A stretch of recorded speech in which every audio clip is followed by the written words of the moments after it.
Driver Mallayya. వెళ్ళి ఎల్లని ఇంట్లోన 7వ తరగతి చదువాయే, ఈడు మీద పడిపోతుంటే బరువు బాధ్యత శురువాయే. క్యాబిన్లోన ఇంజను వేడికి భీముడంటి బాడి సెడిపాయే.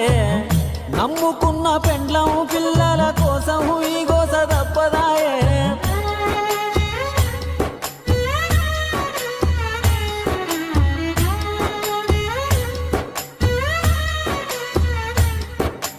అర్ధమరాత్రి నిద్రలేక తోలుతావు బండి, నల్ల రోడ్డు పైన రోజు మల్ల యుద్ధమే చేసే జగమొండి.